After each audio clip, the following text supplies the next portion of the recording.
Commissioner Gordon, Bane has escaped.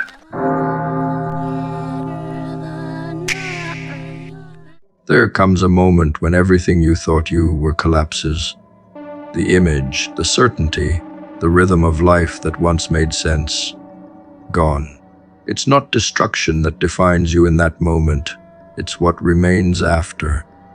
When all illusions have burned away, what's left is the raw material of truth.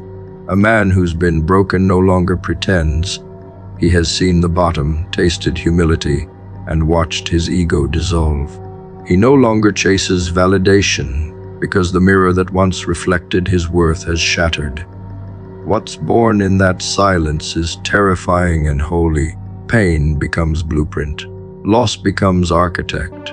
From there, he doesn't rebuild for applause. He rebuilds because survival has turned into purpose. Every fracture carries information. When the world takes everything from you, it leaves behind awareness. You begin to see how fragile people are, how temporary pride is, and how quickly comfort becomes prison. A man who has lost everything becomes immune to illusion. He knows now that nothing external lasts. That truth cuts deep, but it's also liberation. You stop clinging to what breaks you. You stop running from solitude. You start collecting yourself, one quiet moment at a time, until every scar begins to look like structure. The rebuild isn't loud, it's patient. It happens in whispers, in small decisions, in quiet mornings when no one's watching. The hardest part is the stillness. When you first fall apart, you crave distraction. You want noise to drown out the echo of what's gone. But healing demands silence. It's in that silence you hear the real you, the one who's been buried under roles, expectations, and noise. You start realizing that you never truly lived before the fall, you only performed. The collapse was mercy in disguise. It stripped you of the unnecessary, leaving only what's real. That realization doesn't comfort you, it changes you.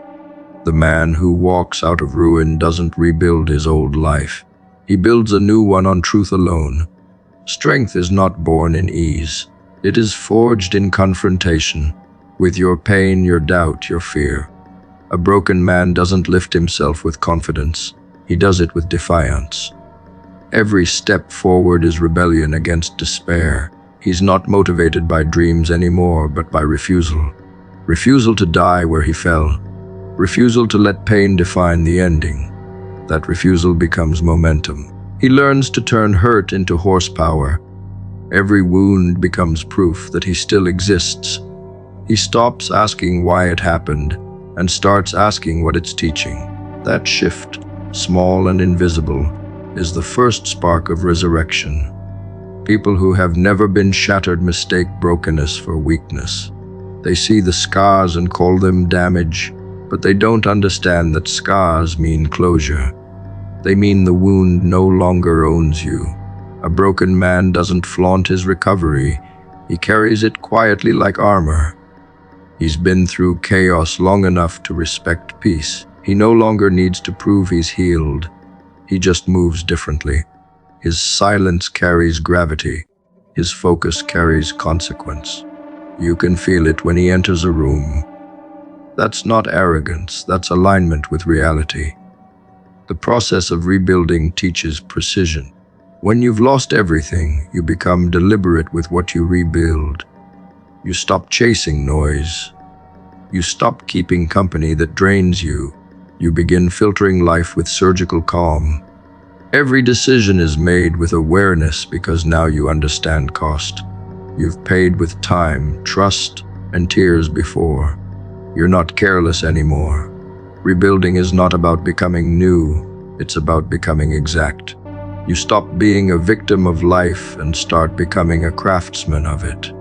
Everything that once shattered you becomes material for mastery. Rebirth changes how you move through the world. You no longer fear chaos because you've survived it. You no longer fear endings because you've rebuilt from them. You begin to understand that pain is not punishment, it's instruction. The man who rebuilds himself after collapse doesn't chase comfort. He chases clarity.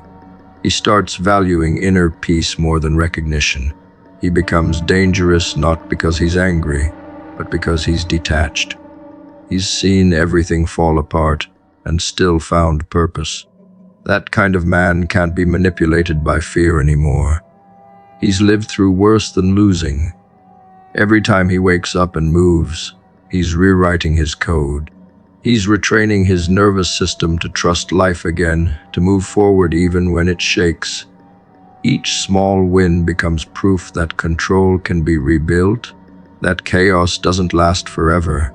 That process rewires not just the mind but the soul. He starts realizing that resilience isn't resistance, it's adaptation.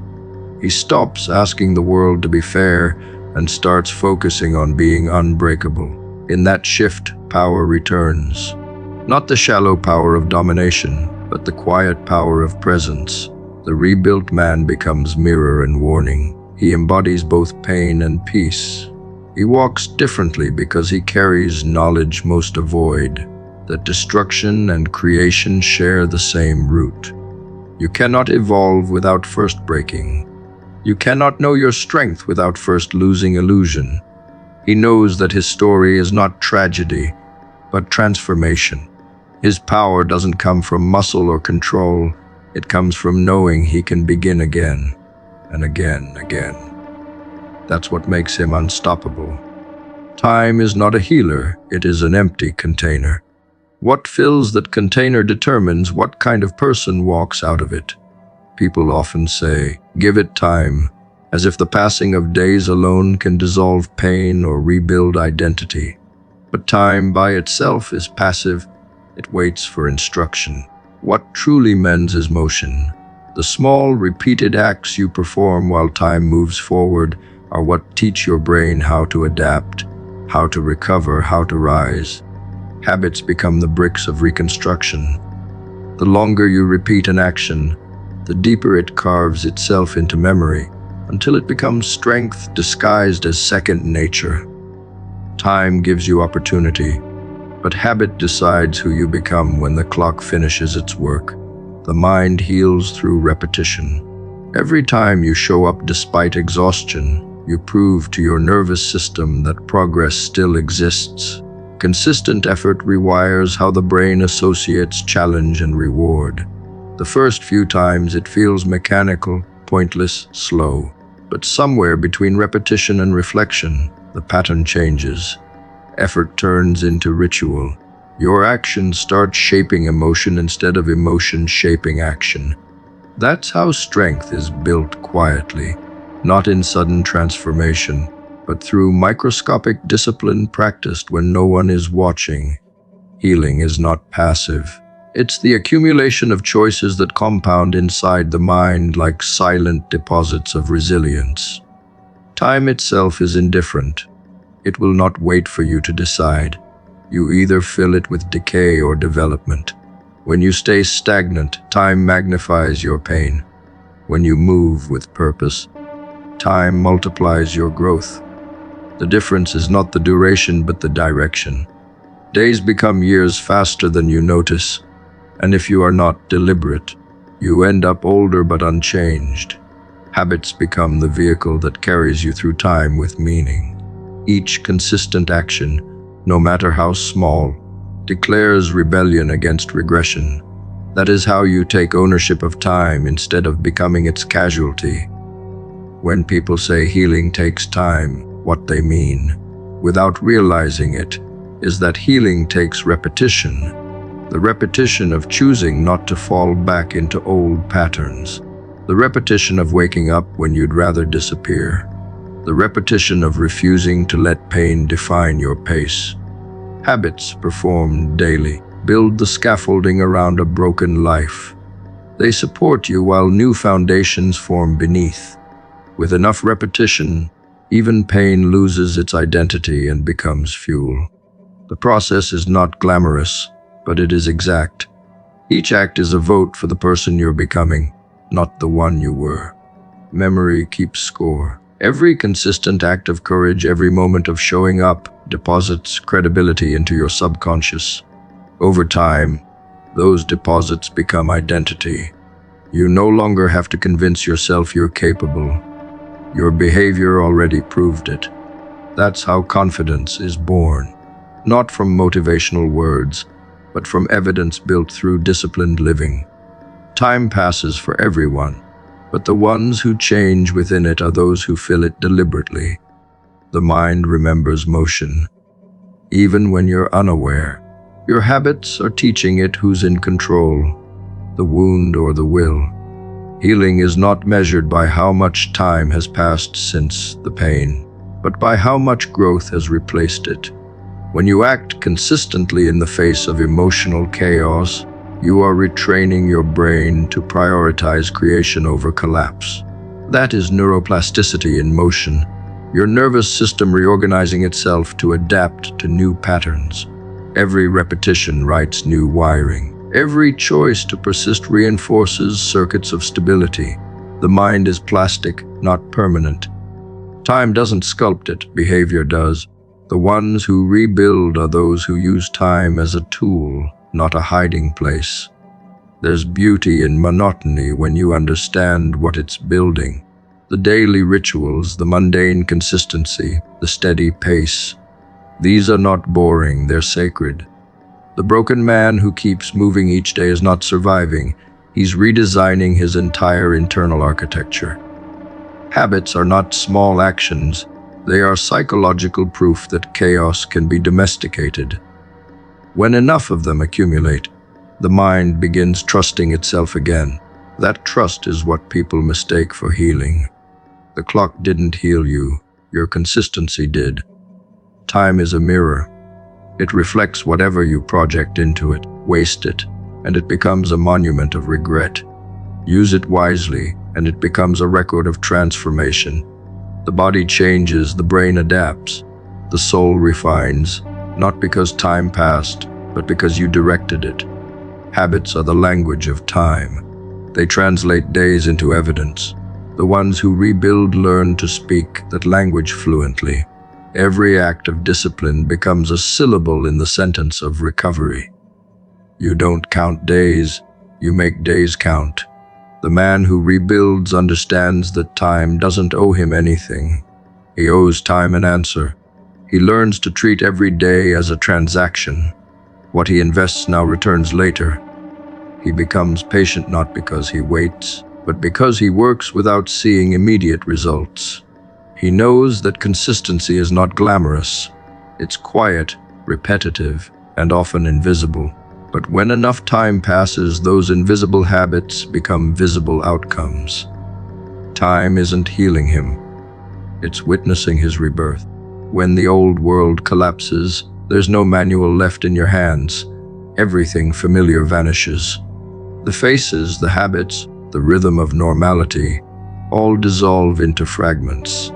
In that void, the human mind begins hunting for something invisible yet vital meaning. Viktor Frankl understood this in the camps, surrounded by death and despair. What kept people alive wasn't luck or strength.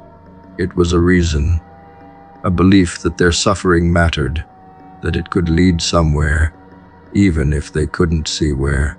Meaning acts as oxygen for the psyche. Without it, you suffocate in hopelessness. When everything is stripped away, purpose becomes the only thing left worth clinging to. And once you find it, rebuilding no longer feels like choice. It feels like instinct. Despair thrives in emptiness. The brain can tolerate pain, but it cannot tolerate meaninglessness. When a man loses his direction, his suffering multiplies, not because of the pain itself, but because it seems to serve no function.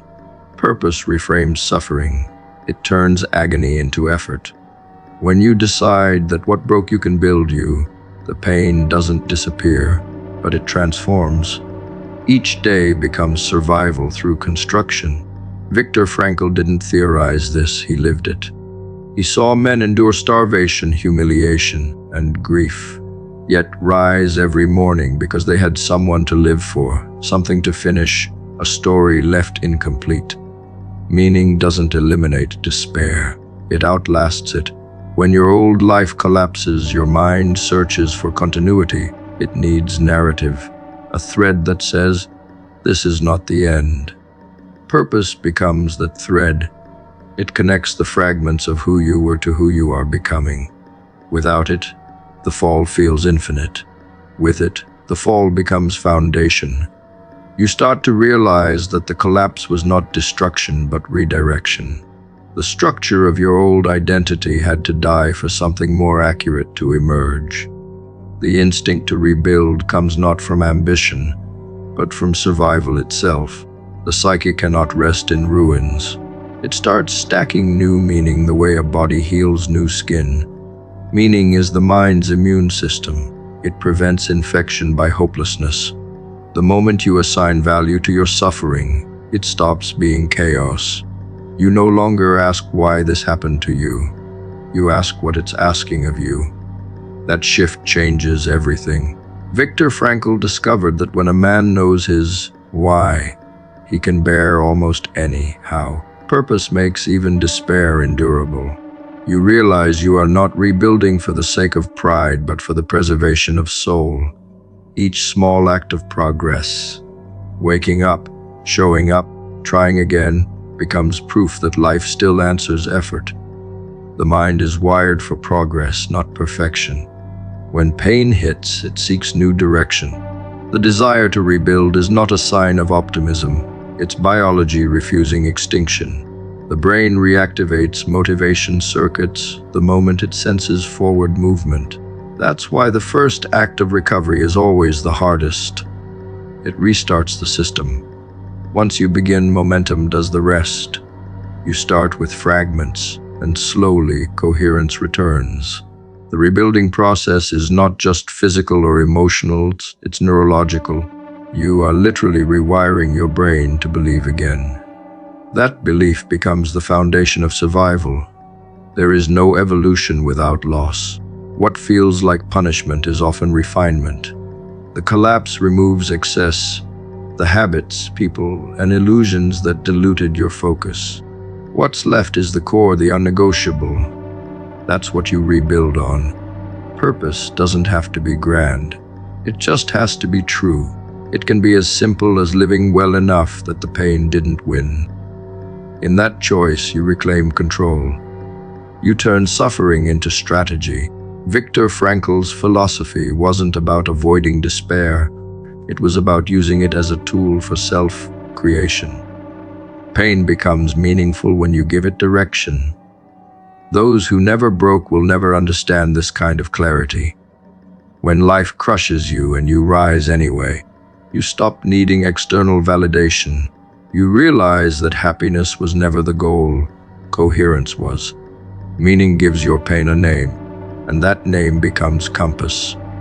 You don't rebuild to prove your worth.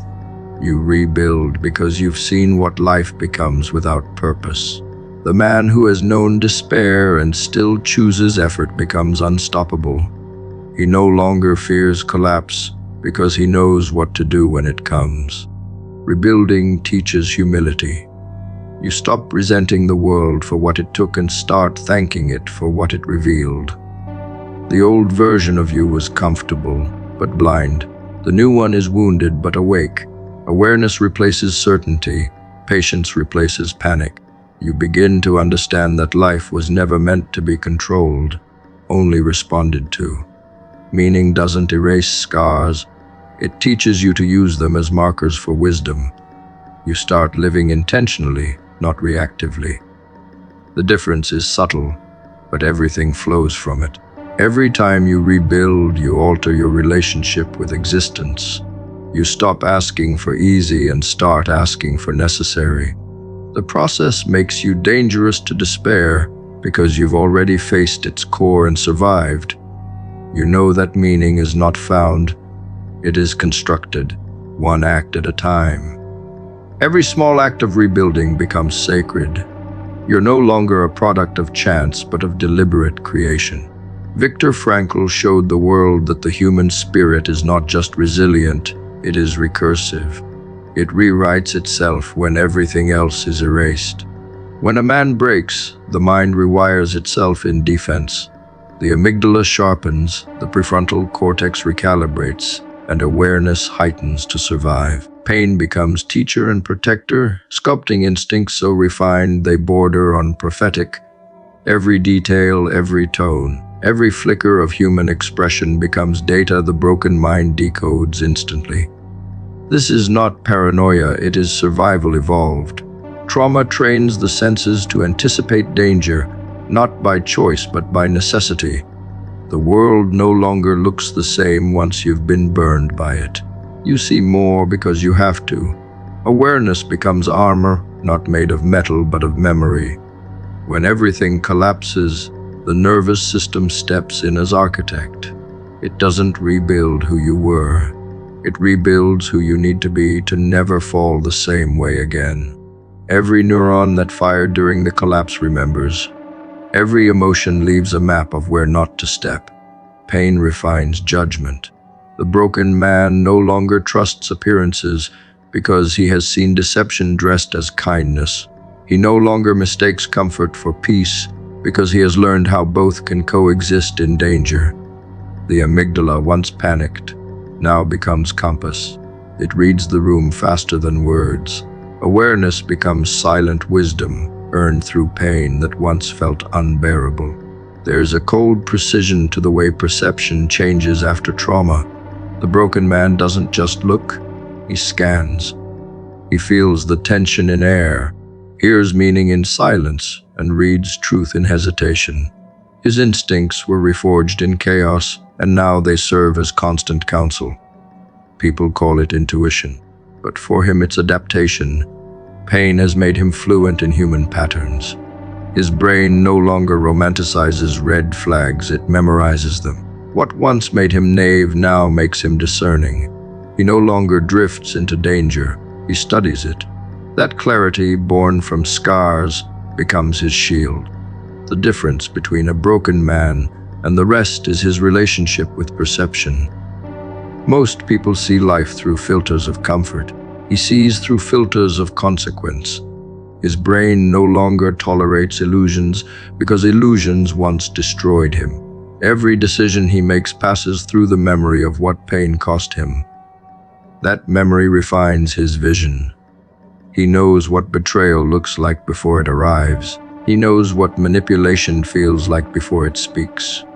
Pain gifted him foresight, not supernatural but neurological. The brain remembers, and that memory now guards him better than armor ever could. He no longer flinches at discomfort, because discomfort taught him everything. The world calls it trauma, he calls it training. The amygdala's alarms that once caused panic now guide discernment.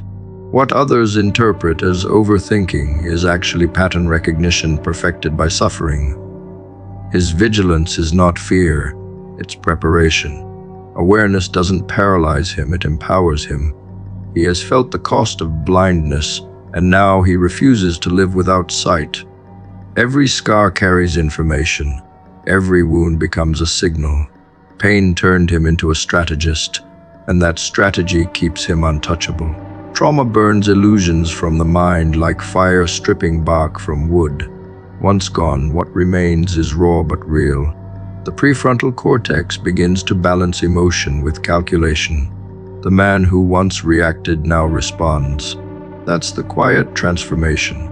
Pain used to control him, now it informs him. He doesn't seek revenge, he seeks understanding. He studies what broke him until he can build something unbreakable. When others see overcaution, they miss the truth. It's mastery of perception. Pain turned reflex into awareness, and awareness turned him into something beyond ordinary. Every night he revisits what others suppress. The memories that haunted him now sharpen him. The nervous system that once trembled now interprets. It no longer signals danger at every turn, it decodes it. The broken man becomes translator between chaos and calm. He walks into storms with calculation, not fear. His awareness doesn't just protect him, it predicts outcomes before they unfold. He's not guessing, he's remembering. The patterns of human nature repeat, and his pain has already mapped them. Awareness becomes second sight, not mysticism.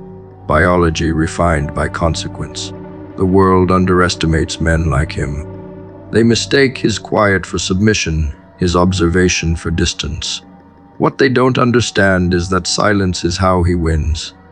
The amygdala no longer screams, it whispers, guiding him toward precision. His calm is not apathy, it's focus without noise. When he enters a room, he absorbs everything, tone, posture, energy, while others drown in distraction.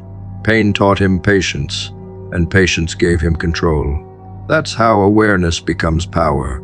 He no longer fights for attention. He studies it, redirects it, and owns it.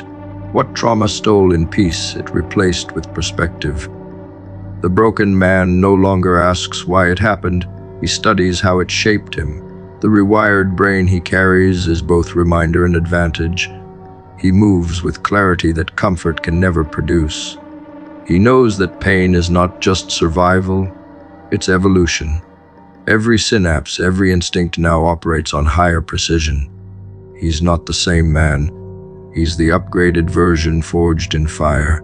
His awareness doesn't need validation, it speaks through results. Pain gave him sight beyond illusion.